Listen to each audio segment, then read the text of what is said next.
Welcome everyone to today's webinar. Sorry for the initial startup glitch. Just wanted to welcome everybody in the component community for AIA and other friends and colleagues who have joined us. My name's Ann Duro. I am Director of Component Engagement for AIA National, and we're really pleased today to have a special guest presentation, which we'll get into in a moment. Today's webinar will be recorded. We will be posting it for those of you in the component staff and leadership. You will be able to view it after we receive that recording, and we will post that on Component Connect. We would like to ask that everyone mute themselves if they are not speaking. We will stay and answer all of your questions at the end of the presentation. But one thing that we'd really like you to think about as you watch, we all know that every component is unique. Every component has different capacities, different capabilities in terms of money, time, resources, what have you. I'd like you to listen to this presentation with an open mind and be alert to possibilities. Not everyone can do what these folks did, but we can all do something. So I invite you to listen for ideas. See what might be replicable, what might be applicable, what might be welcome in your community, what might be something that your leadership might embrace and your volunteers would get behind. So with that, today's webinar is really tying into the efforts across AIA to diversify the profession. So achieving equity, diversity, inclusion, and belonging is one of just two lenses that AIA uses to focus all of its work. Our entire strategic plan is based on EDI and the climate crisis. So both are urgent. I'd like to get into talking to our guests. Let me do a very quick introduction. Erica Cochran-Hameen, PhD, is an associate AIA member as well as a NOMA member. She is assistant professor at the Carnegie Mellon School of Architecture, where she serves as track chair for the Doctor of Design program. And in 2021, she was named the school's first director of diversity, equity, and inclusion. She is also co-director of the Center for Building Performance and Diagnostics. Our other member on the call is Mark Mondor, AIA. Mark is co-founder and managing principal at Evolve EA. This is a leading architectural firm in Pittsburgh that has taken the lead in triple bottom line thinking. We're serving not only the business, but also environmental responsibility and community building. Mark is currently vice chair of the Pennsylvania Climate Change Advisory Committee, and he served in 2020 as AIA Pennsylvania president. Also joining us today is Ashley Cox. She is a certified planner, AICP member, and a NOMA member. And she is an alumna, I understand, of the UDream program. So I'll turn it over to you guys. Erica, Mark, Ashley, take it away. Thank you, Ann. We'll pass it on to Ashley for this next part. Yeah. Hi, everyone. Thank you, Ann, for that introduction. My name is Ashley, as was stated earlier, and I am a planner and an architectural designer at Evolve Environment Architecture, which Mark is the principal of. So hey, Mark. And so I just wanted to talk to you a little bit about my observations about the profession, my observations about my own career, and how the UDream program has helped to kind of fast forward me into the career that I've always wanted for myself.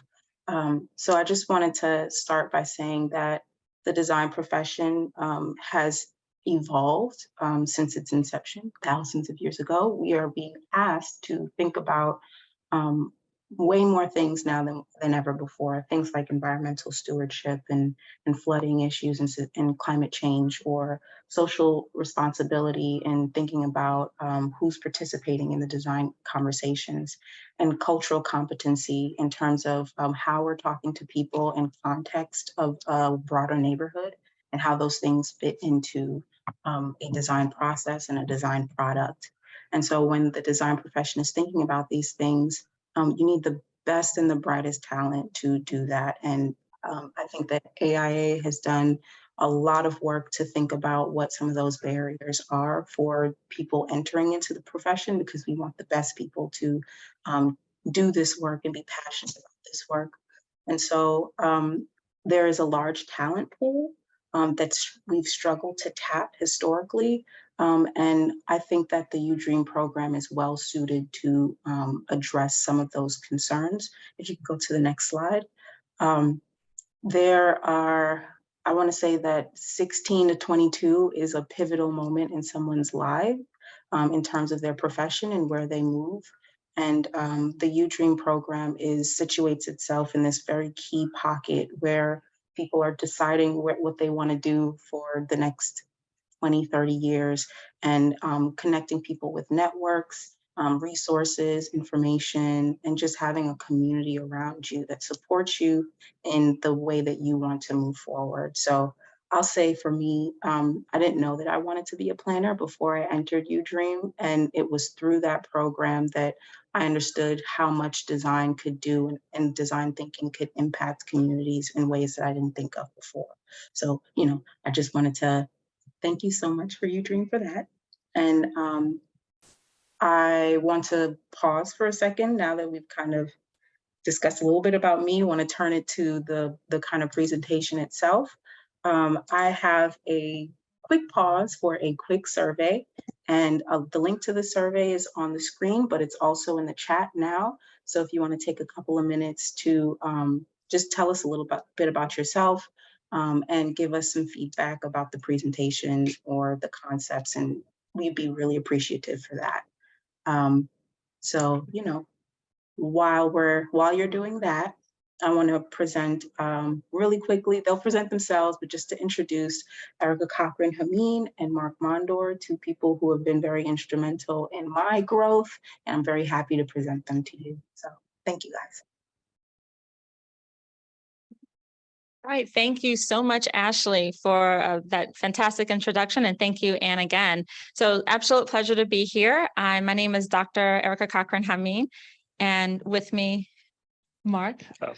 Mark Mondor, principal with Evolve Environment Architecture. So I've, one of the things about myself is that there's a number of research agendas that I work on, but along with everything is this focus on equitable sustainability, and in particular, how there's a link between architecture and diversity and equity, inclusivity, and what are the frameworks and things that we can do to make that happen, make that link stronger. I've had a number of leadership positions within AIA Pennsylvania, national community engagement, as well as academic through my titles at Carnegie Mellon University. And principal and co-founder with Evolve Environment Architecture. We're a triple bottom line firm, as Anne mentioned. We're a green building and sustainability consulting and design firm working at scales from building to regions with planning.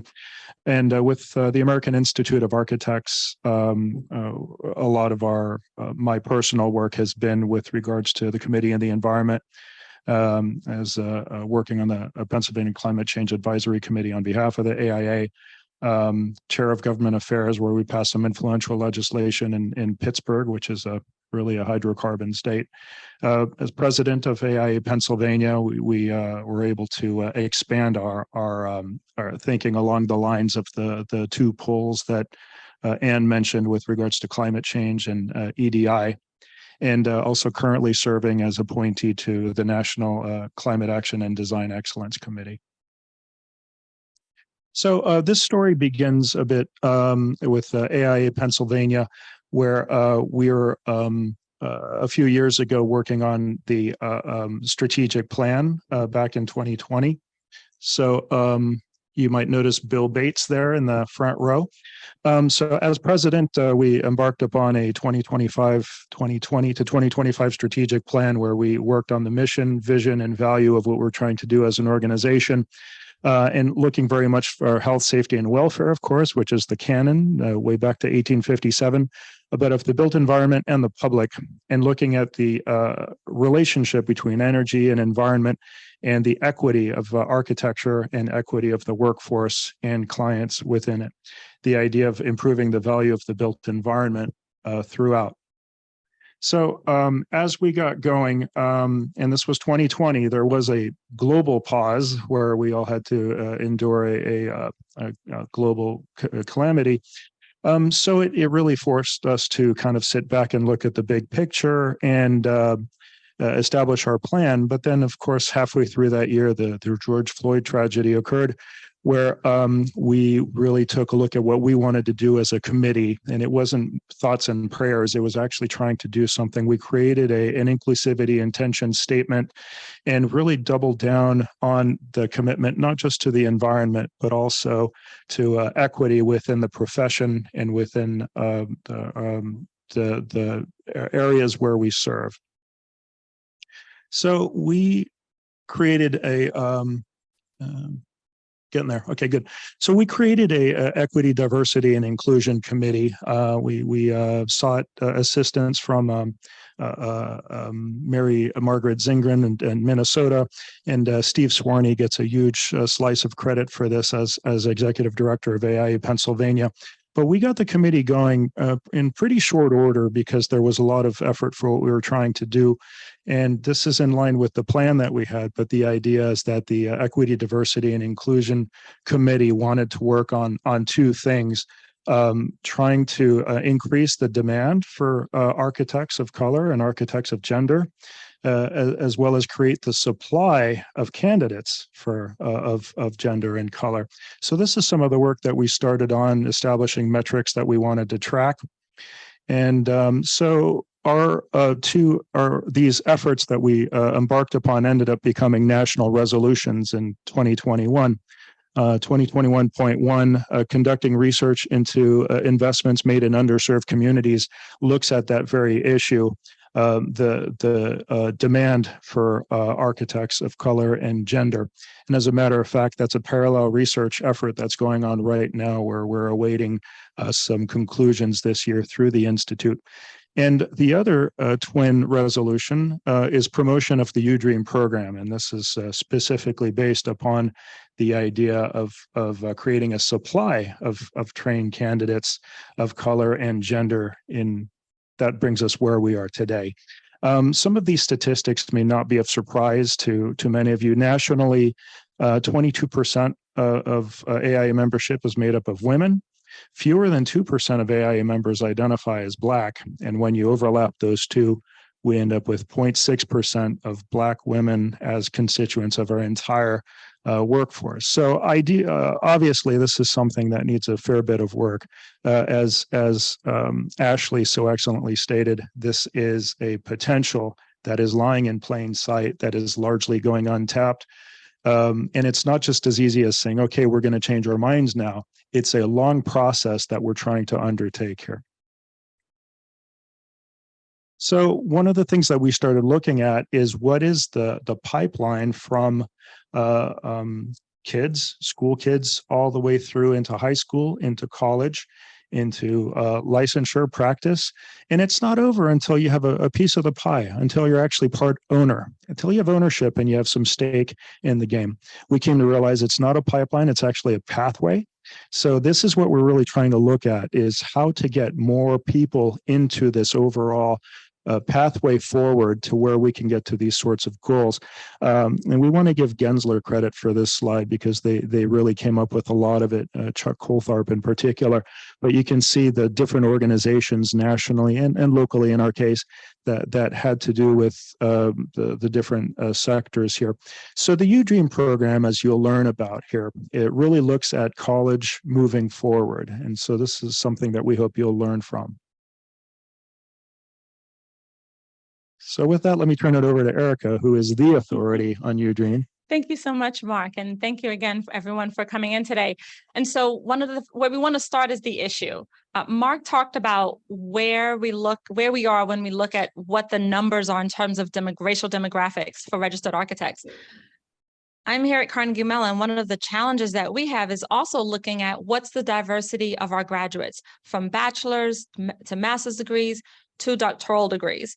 And what we see, and this is not a Carnegie Mellon statistic, this is across the United States for degrees in architecture.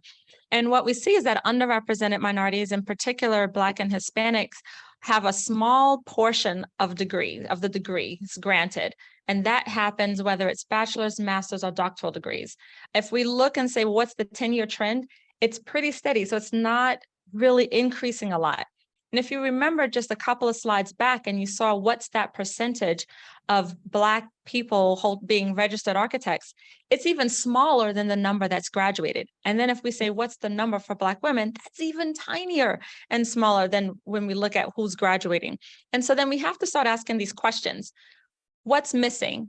What's the glue? What can we do? How can we design a framework so that along this pathway from kindergarten to firm ownership and being future professors, what can we do so that we keep people into that glue, keep people in the profession? And in particular, when they leave college, we have people who want to come back and get their master's or their PhD, or go into the profession and stay in the profession.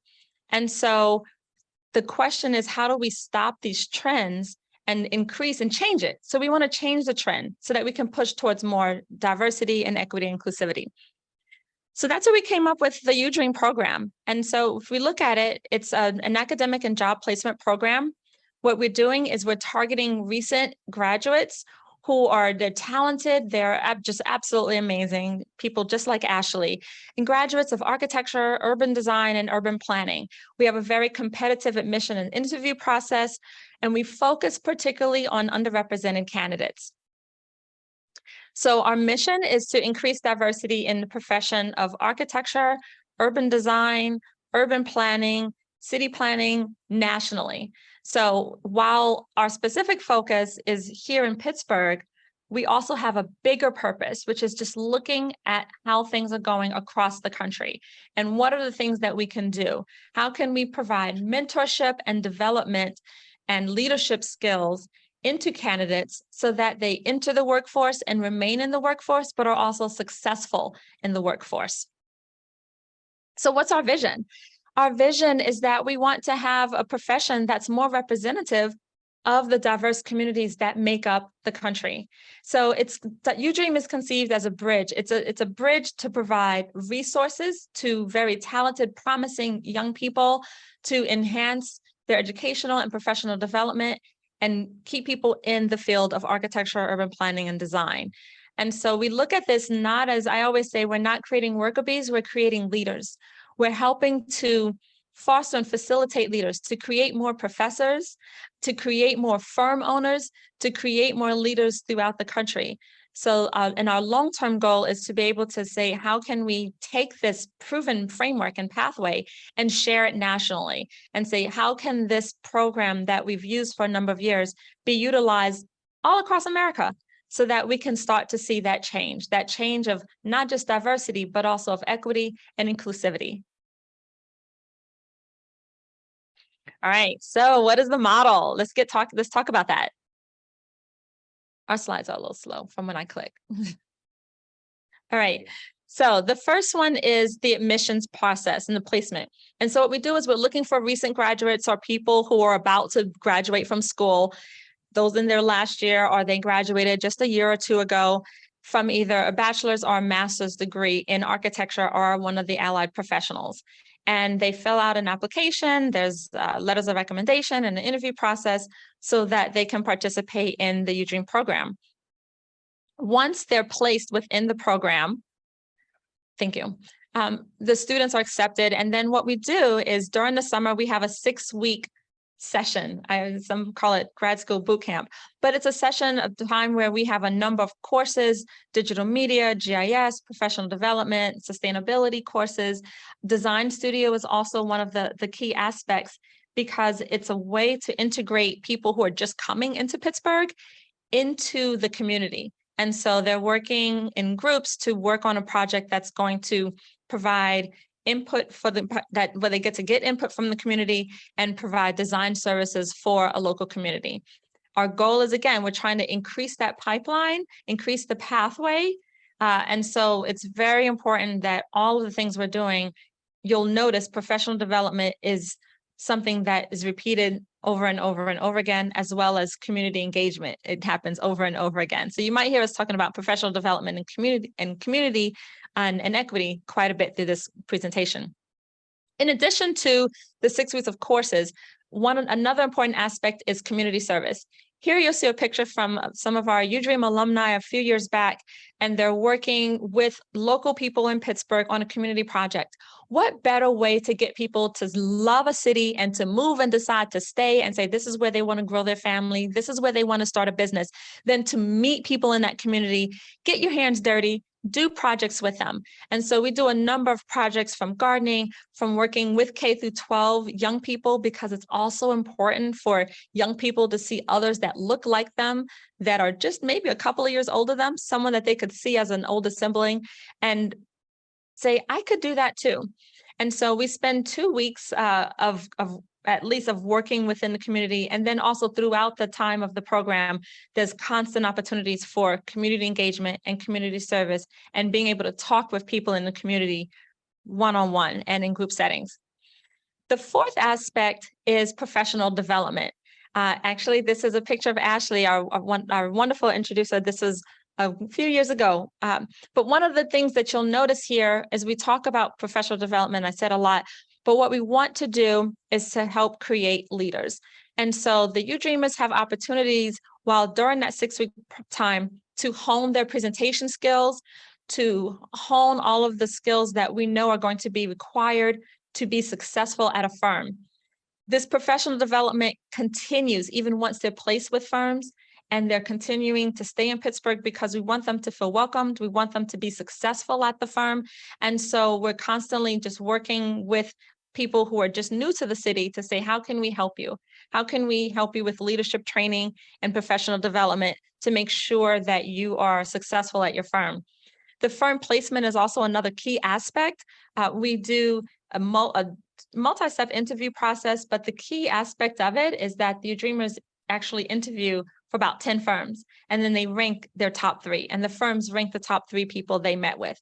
And all of our placements have always been a 1-to-1 or 1-to-2 or 2-to-1 match. This helps people match with the firms for the type of work and environment that's going to help them be the most successful. Okay, so now let's talk about also the lasting impact. It's really about, you're placed with a firm, you're working with that firm, you're still having continuous professional development, but you're also engaged in the community. This is actually a photograph from one of the NOMA national conferences, and there are, myself is in there, we have NOMA national members as well as UDream members and Carnegie Mellon students all working together. It's really important that we have partnerships with AIA and NOMA. This is just critical, and it's formed that lasting impact, because through wonderful partnerships with organizations such as AIA and NOMA, we can make sure that the people coming through this program are successful, and that when they're in the profession, they're remaining successful and engaged in this great profession. So let's talk about the process now.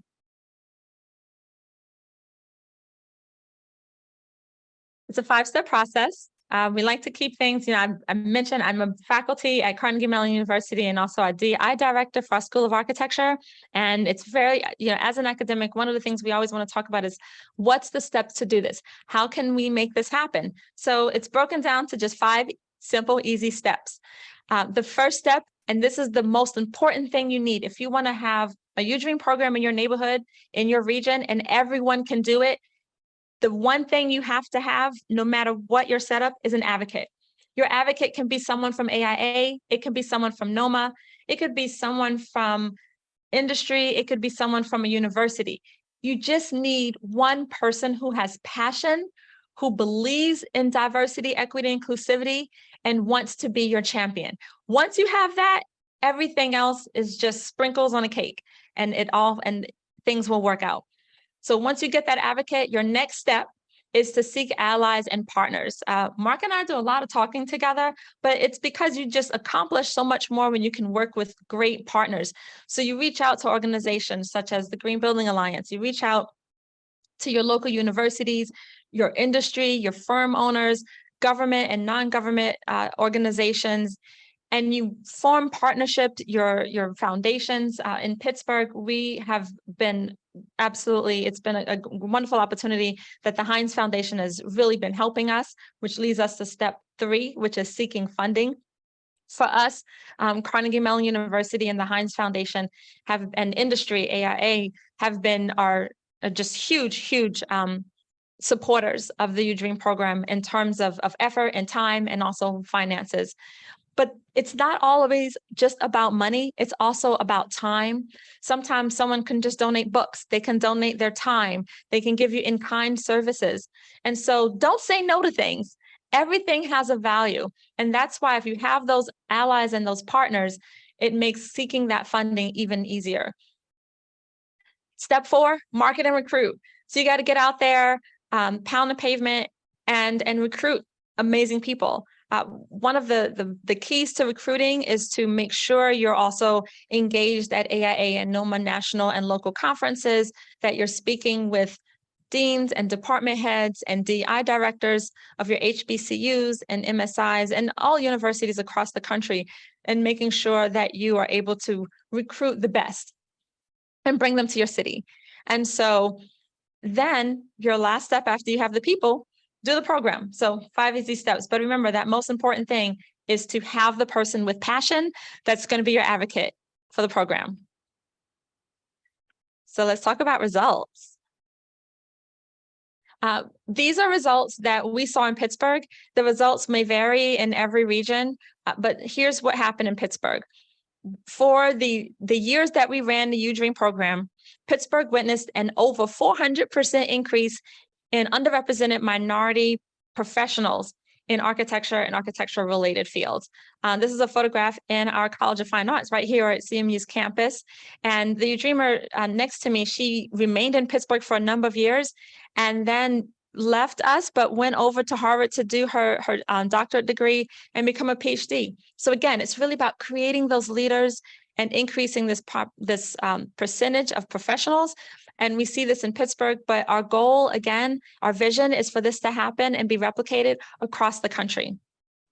Another amazing benefit of result that came out was an increase in number of underrepresented minorities who are going to graduate school, who are getting PhDs, who are getting their master's degrees in architecture or architectural related fields. At CMU, 85% of our Black and Hispanic alumni for the past few years have actually come from our UDream program.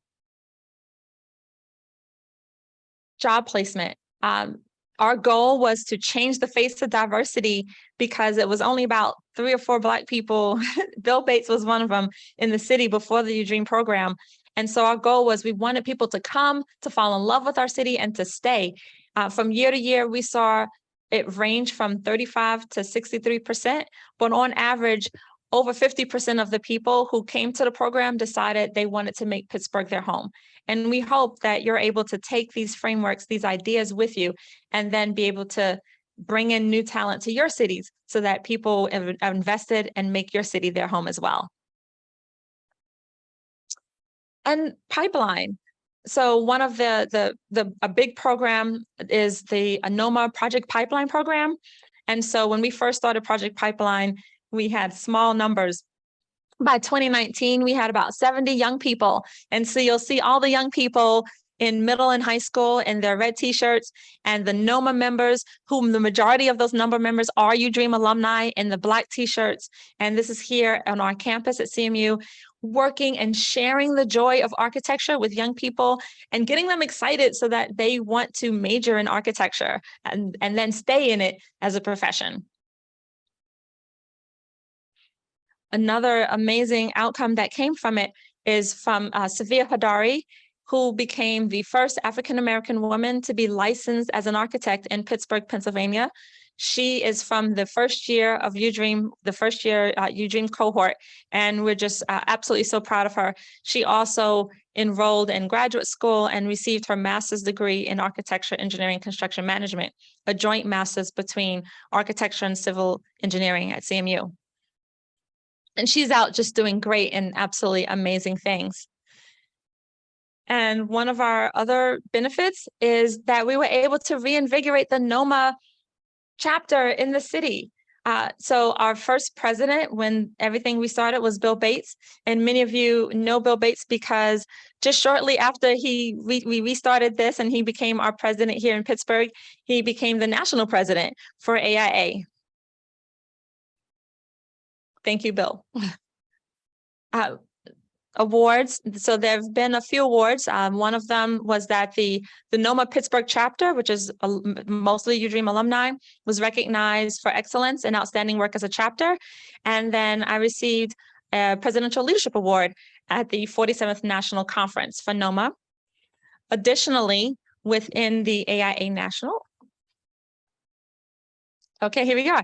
Back in 2015, UDream was recognized by AIA for diversity recognition, and it was absolutely an honor. And we're hoping we can continue these wonderful partnerships with AIA to be able to share the framework and our knowledge and findings about UDream.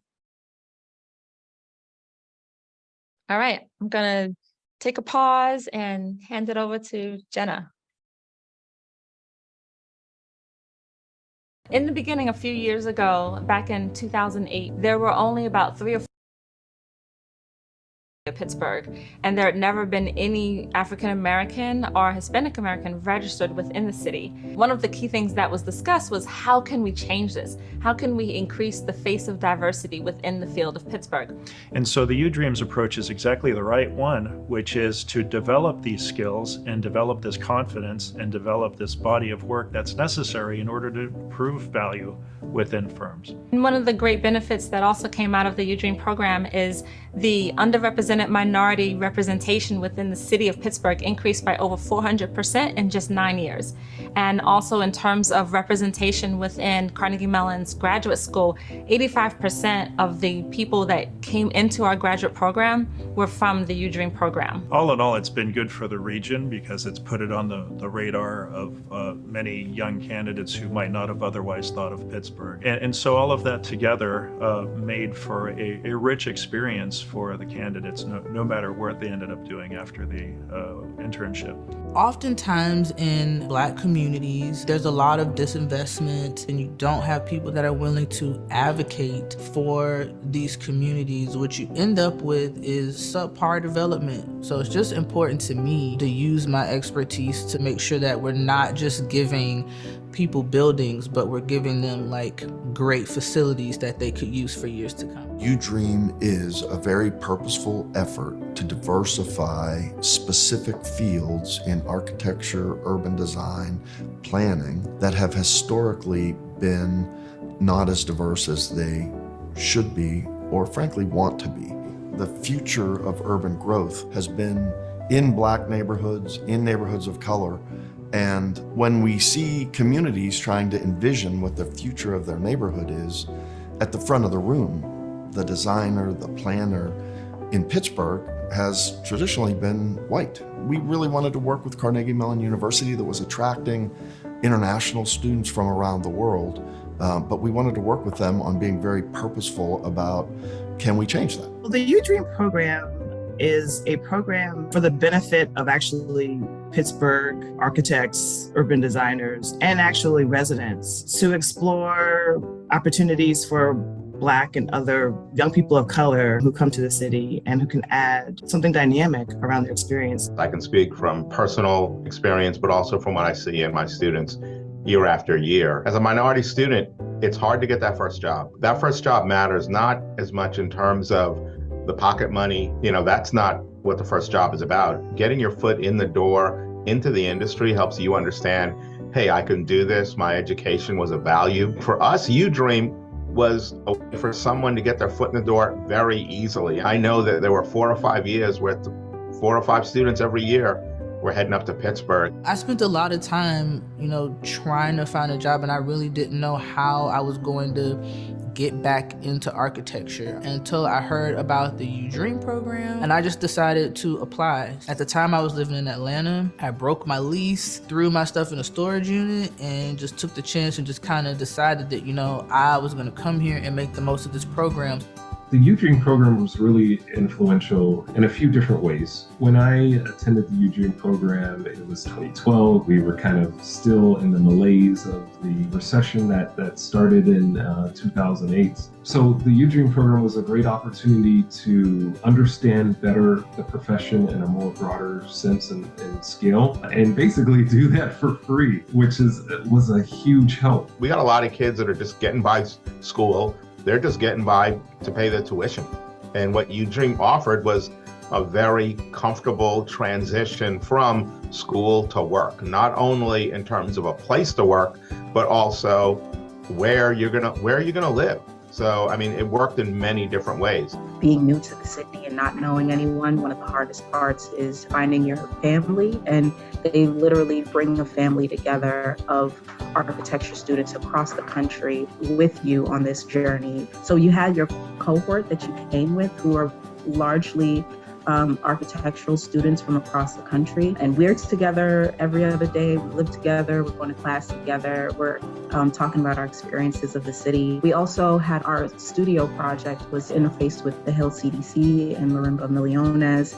And I think that both of those relationships have actually extended into when I was fully in the professional field, where Marimba was the first client I had with Evolve with the Hill District. It was interesting to have community service that transitioned into a professional relationship with the communities in a way that's very tangible, which is exactly what I had wanted and I found very valuable through UDream.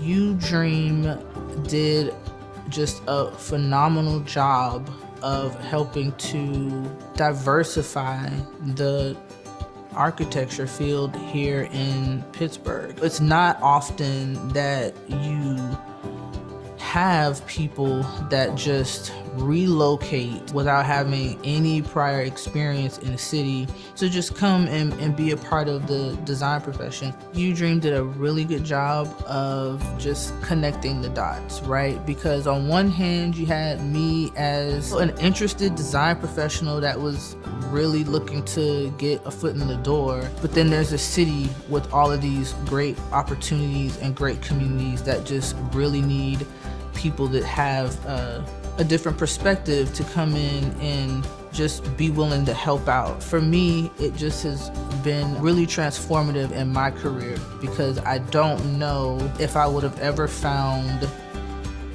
this project, this city, this community to be able to work in had it not been for this program. UDream was able to give me skills and the legitimacy of Carnegie Mellon within the Pittsburgh region. It was able to pair me up with the firm that I work with today, Evolve Environment Architecture. Even today, we still have alums that are working in offices in Pittsburgh. They're active in NOMA, and it's made a huge difference. So we really appreciate the activity.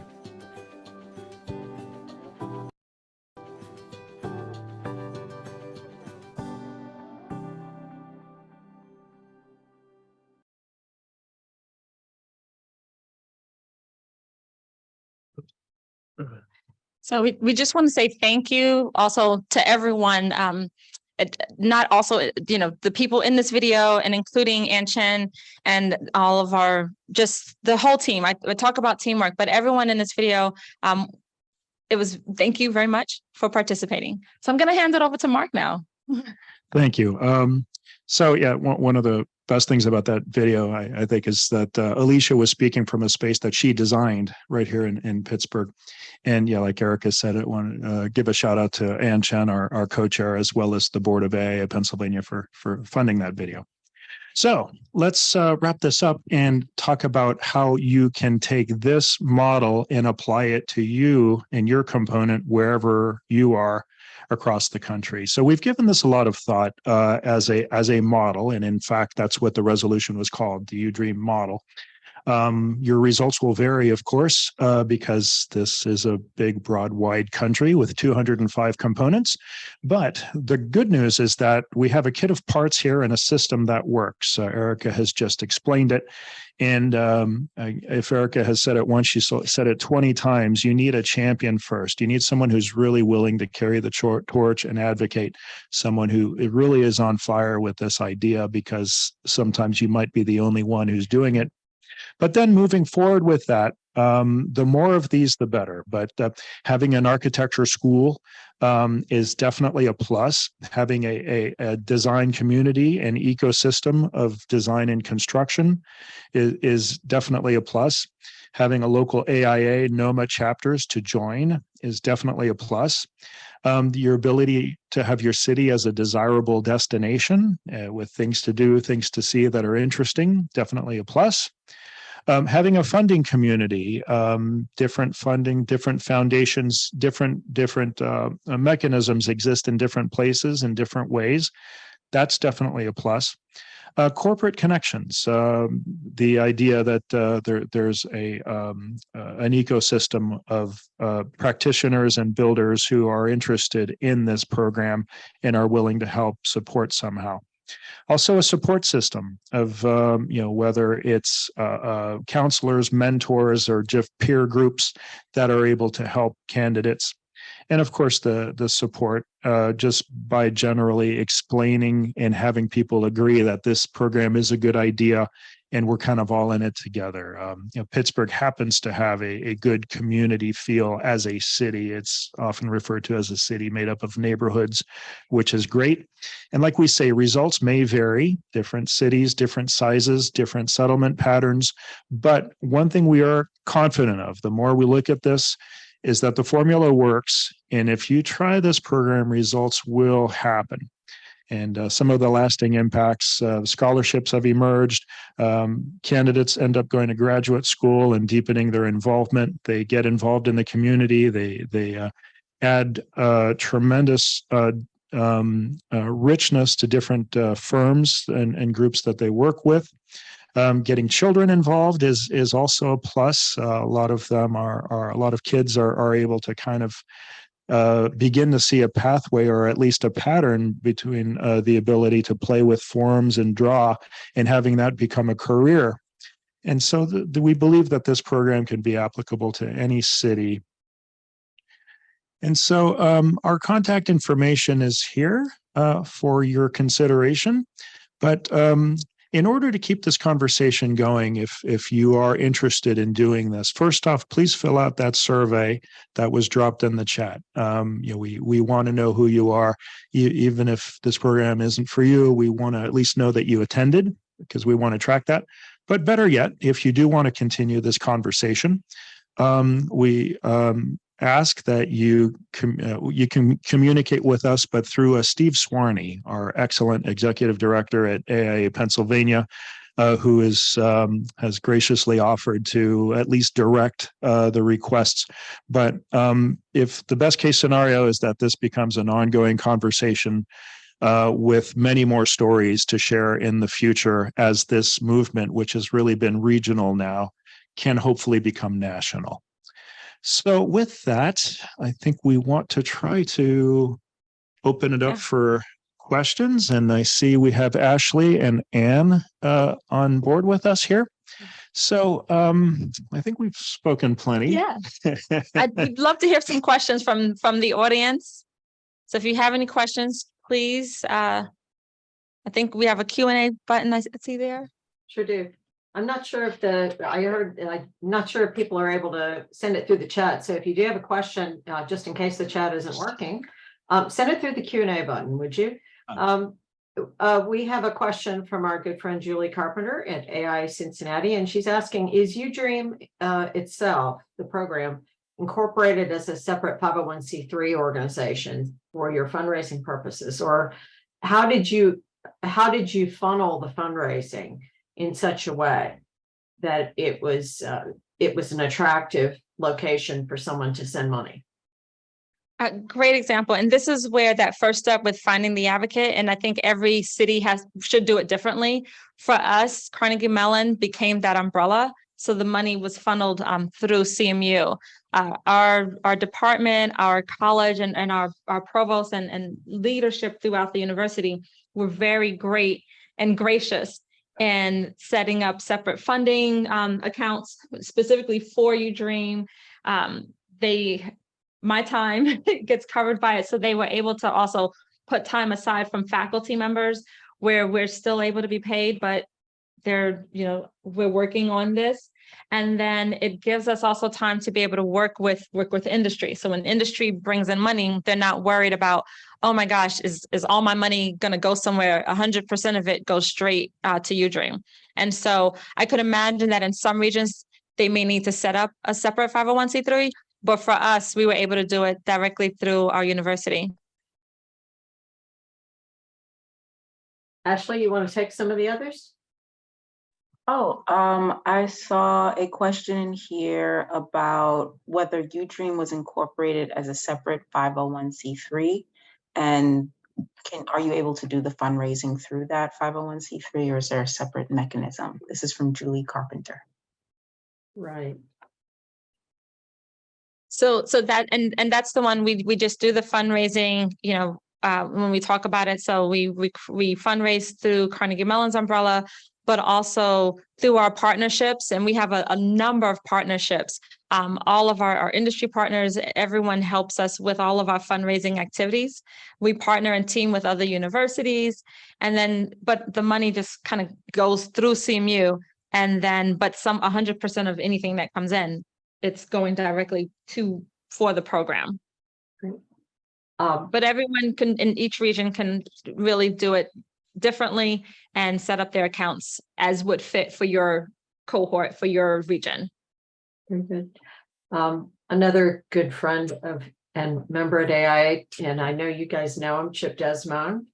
Hi, Chip. Supporter of the program. Chip is asking, how are you coming with sponsorships and possible students so far? So Chip, thank you so much for that question. And one of the things that we're doing is we have a number of people who are applying. Our HBCUs, historically black colleges and universities, are really one of our best resources. From the video and the testimonial, one of the people you heard from was the Dean, Andrew Chen, down at Florida A&M University. We've been talking with the deans that we've established a relationship with for 10, 15, 20 years now, and we're working with them directly. It's a great relationship. I'd say a lot of this is also about really team building and relationship building. So Chip, we have some wonderful prospects for you that you'll be seeing this summer. So yes, there will be some wonderful people portfolios for you to look at and decide who you want to bring over. Go ahead, Ashley. We have a question from Michael D. Ballard. Do the students have mentors assigned to them?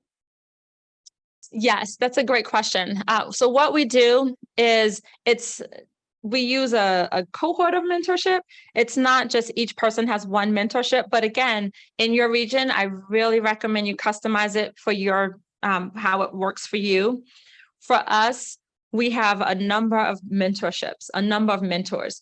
Our mentors include people who are AIA members, who are NOMA members, who are industry partners, who are faculty members. Mark heads our AIA PA diversity group. Everyone in that group is a mentor, just absolutely mentor. And so this is where having those partnerships really comes in handy, because we have a lot of mentors now. When we first started, we didn't have as many mentors, but as the program grows and grows, we have more people in the region who are mentors. And then some of our best mentors are also UDream alumni who are now managers and firm owners. And so then they have also become mentors. One of the things we found is that the candidates had professors at the university. They had the staff that was handling their situation. They also had the people in their firms and the people overseeing their work, making sure they were doing meaningful work. And each other, of course, because there was a real cohort, which was, can't be underestimated, the idea that there's a peer group. But as that evolves, then that particular system of mentorship becomes even broader and richer. And so the idea is that as you go and as you get a little more momentum, then you've got the ability to actually reach out in any direction for either camaraderie or for advice or for a model of professionalism and how, what it takes to succeed in a firm. But that mentorship is definitely key. It's very key to the success of the program. And the mentorship doesn't end at the end of those 22 weeks. The mentorships continue because we want to make sure people stay engaged in the profession and are able to be successful and be leaders. So following on that, so we were talking about how someone else can pick this up. To my knowledge, is UDream only in Pittsburgh now? Someone in the audience was asking.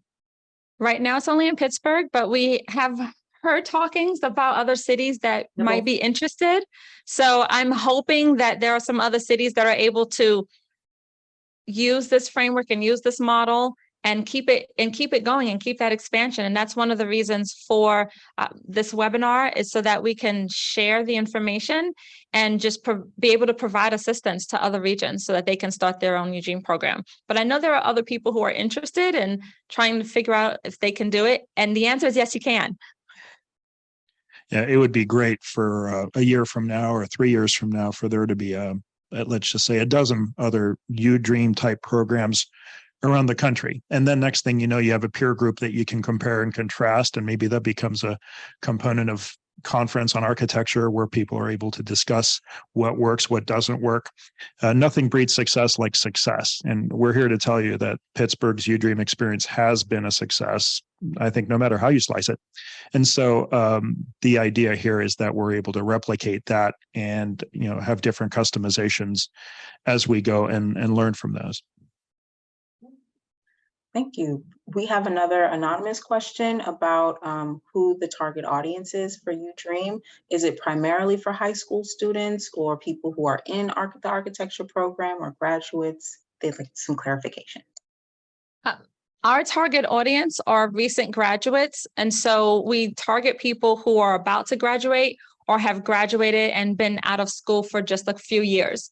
So some UDreamers have come in. It might be someone who graduated 3 years ago, but left the profession and is interested in getting back in, like Alicia Volsi was identifying. But we also recruit people like Victoria Acevedo. She was recruited I met her when she was a third year at a NOMA conference. And I said, I'm keeping an eye on you because you are fantastic. And I'm going to recruit you and bring you from Atlanta to Pittsburgh. And so our target audience are soon to be graduates and recent graduates from the past few years in architecture, landscape architecture, urban design, urban planning fields. Yeah, I mean, high school might be too young just for the context that we're talking about. But that doesn't mean high school is too young if there were to be a program specifically for high schoolers, for instance. There's no reason a program like UDream can't have an offshoot or an on-ramp to interest, kids, teenagers of that age group to further their interest in the profession. In this particular case, UDream really was geared towards those few years that Erica just mentioned. But with us in the room, my associate UDream director, Jenna, she heads our K-12 outreach at Carnegie Mellon. And because of that partnership with her and the K-12 outreach, our UDream students are a cohort who are recent graduates, usually in their 20s. They do work with our K-12 program, and they then also mentor younger people and get them excited about it. So we do work with high school students, even though our target audience are recent college grads. We have our UDream cohort working with middle and high school students to get them excited. So this way we can increase the numbers in that pipeline that we talk about. Well, I know that there are a number of components around the country. Some of them may be on this call who already have an active K-12 outreach program, whether they're focusing on younger kids to just spark the interest, or they're working with older kids who are preparing, who are trying to decide which direction they want to go to for college. So I'm sure that this is bringing up a lot of idea material here. But let's get serious here. What's the annual budget for doing this? What's it going to take to do it your way? Other people's mileage may vary. All right. So our way includes a lot. Our way, when it started, I think it ended up being about 20,000 per person. However, I do want to say that that includes the value of in-kind donations. It includes the value of professionals' time that they spend with professional development. It also included housing, because we provide housing for people coming into the city. It included travel stipend to help people be able to move to Pittsburgh. We included just a number of other things, conference fees, activity fees, and just a number of other things. And it also included for some people to be able to go to grad school. And if they went to grad school tuition, application fees, as well as stipend while they're in grad school. So even though that price sounds high, when you think about all the things that are coming in, that's why it is that price. It can, again, this is something that can vary per region. Someone may decide, you know what, we're not going to provide housing, or we're not going to pay for your travel, or we're not including graduate scholarships. This is where you have to say, what are the things that you can do based on your team? And then be able to say, okay, well, we can do this, but we can't do that, and customize it. And so that slide that Mark showed where it said, as long as you have your advocate, these are the other aspects you do. You get that team of people, and that's the team you use where you do your fundraising. So that kind of answers another question that was asked about, is there a scholarship or guidance within the program to pursue master's degrees, from Gabriella? So yeah, that kind of touched on that. I'm going to move. Absolutely. And I just want to tag in with that. Everyone that's in our UDream program, if they decide they want to apply to Carnegie Mellon for grad school, their application fee is waived. And we've devised a new funding, a very creative funding mechanism, so that they can come to school here and they're not worrying about tuition. They're not worrying about, oh my goodness, how am I going to pay that application fee, pay that CMU tuition? And what am I going to live off of while I'm in grad school? So we cover a lot of those things.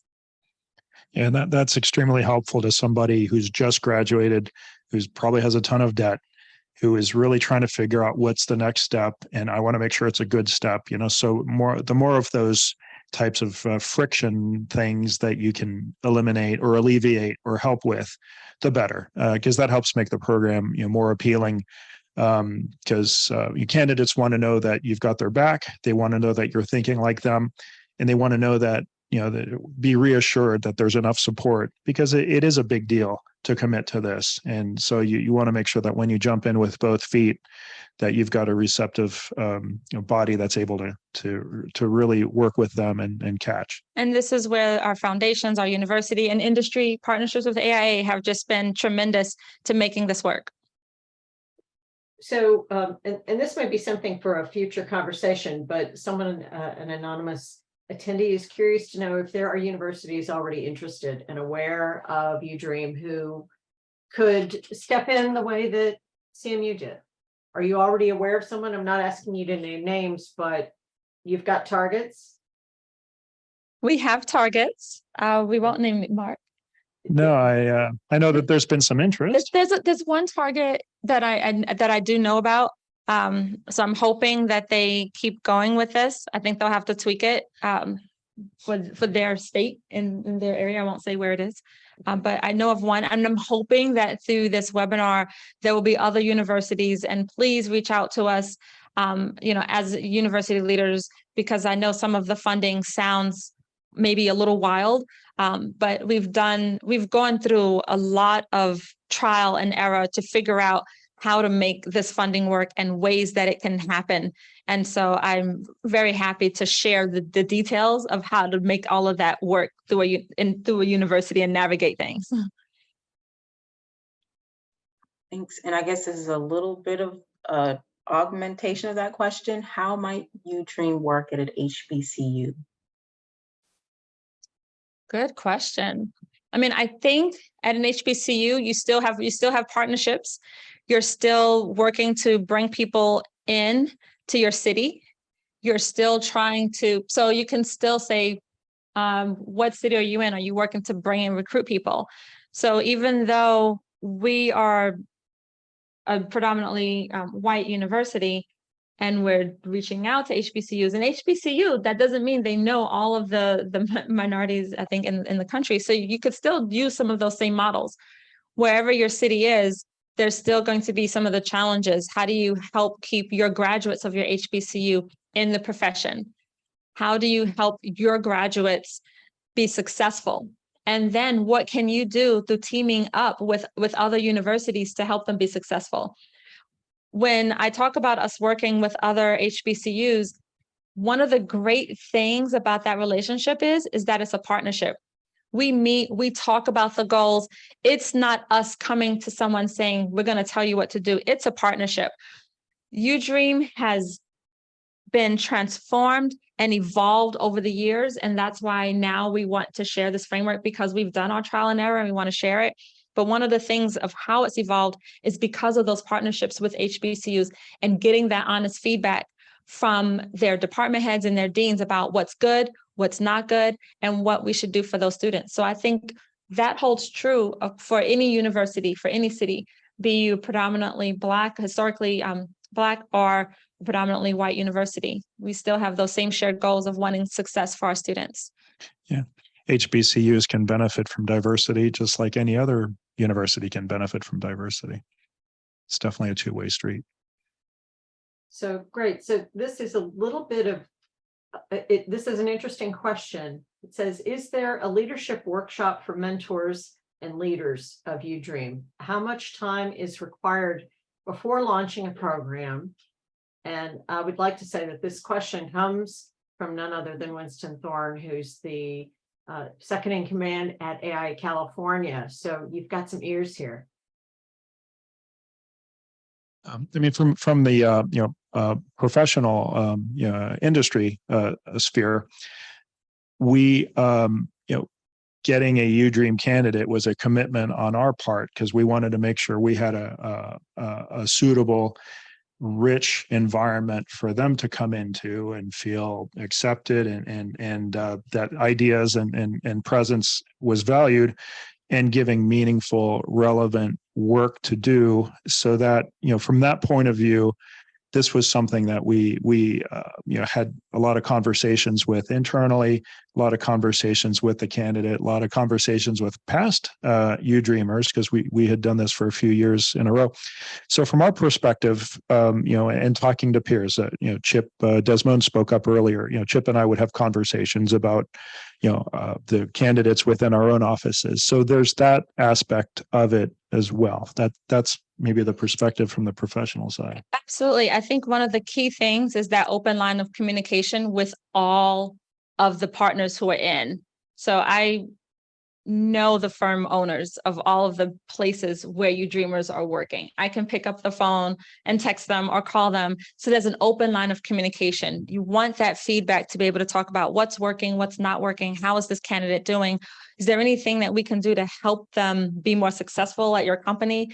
And I think it's just great that the firms are also communicating with each other and sharing those best practices. But I think also, as Mark mentioned, one of the things that we could see happening is that, could this be a workshop at an AIA conference where we can spend more time working with other regions and other components about how to start your UDream program in your region? So that's something I'd love to do. Yeah, I'm glad we stumbled onto that. Okay, cool. This one is from Sydney Griffin. How is the summer program organized and staffed? How does it dovetail with NOMA's Project Pipeline Summer Camp and any other programs CMU might have for the promotion of diversity in architecture? Great. Thank you so much for that question. One of the things, and we've tried a number of different models. So again, we've done our trial and error. What we do now is we tie it in with our Summer 2 session. At CMU, we have a Summer 1 and a Summer 2 session. Our Summer 2 session starts right after right on 4th of July, and then goes until the end of the summer. So we tie it in with that. It also happens around the same time as the program we have called pre-college, which is for students who are graduating from 11th grade, going to 12th grade, and they have their summertime. Additionally, what we do is we also work with our NOMA chapter to schedule a project pipeline event at the beginning or the end of that 6-week summertime. So when I talked about that 2 weeks of community service, one of those weeks or some of those days is actually part of the project pipeline. And so this is where no one leads project pipeline.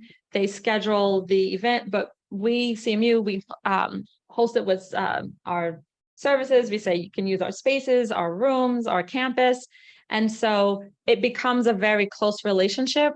I think that's also really important because it's great for people who are in the UDream program to have an opportunity to give back. And doing it through Project Pipeline provides that opportunity. I think one of the key things, I keep talking about these relationships and these partnerships, they're so key. It's not about reinventing any wheel.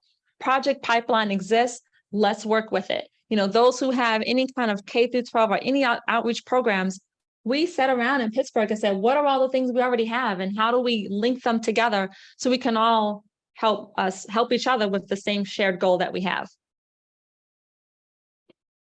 We have a question from Ken Doino. Are you still planning to do placements with nonprofit and government workplaces in the adjusted program schedule? Thank you so much for that question. Yes, we are. And we do have to limit how many nonprofits we will place people with, but we will be placing it for our model. The Heinz Foundation is able to sponsor some people, some UDreamers, to be able to work at nonprofits. And these are nonprofits who are working on community programs that also align with the Heinz Foundation's mission and vision and goals. And so this summer, to answer your question, yes, we will be placing people with that. And Ashley talked about, her experience with working with Hill CDC. That's one of our local nonprofits here in Pittsburgh. And if we think about how this is expanded nationally, everyone has different foundations. Everyone's going to have different nonprofits. So it's really about aligning with the nonprofits in your organization and being strategic about that. Yeah, well, the recipients were over 80% architecture firms. It wasn't unusual to see a contractor or the municipality, city offices, or a nonprofit here and there. But like Erica said, it's important that these entities are very much in line with what the project, with what the program is trying to do.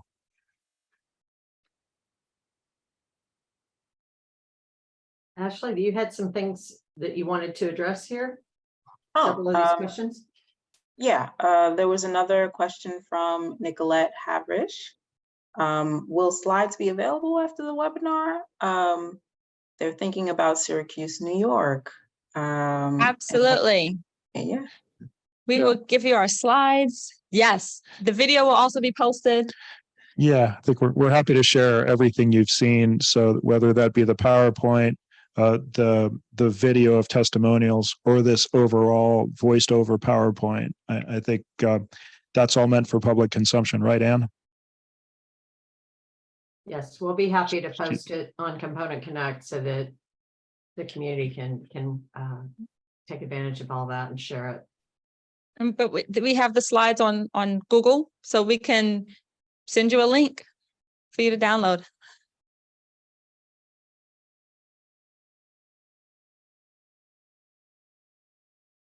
Are there any more questions? I know we're coming up on the hour, maybe a few minutes ago, but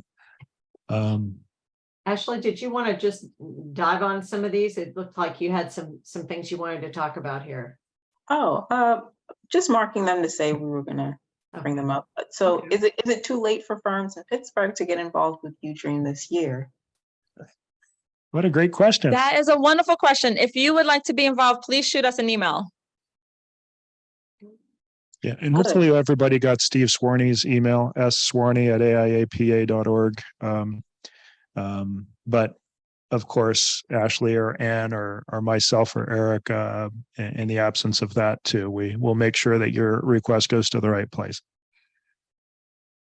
So I think that we're getting, I'm sure that people will have more questions when they wake up at 2 a.m. But we won't be here then. So thank you all so very much for your dedication over all these years. And thank you, Ashley, for your testimonial, for your success, showing that this has some real legs. So Mark, thank you. And we really appreciate the work that you're doing. And those of you in the audience, let us know if you have follow-up questions, and we'll get you connected to the right place. Have a great afternoon.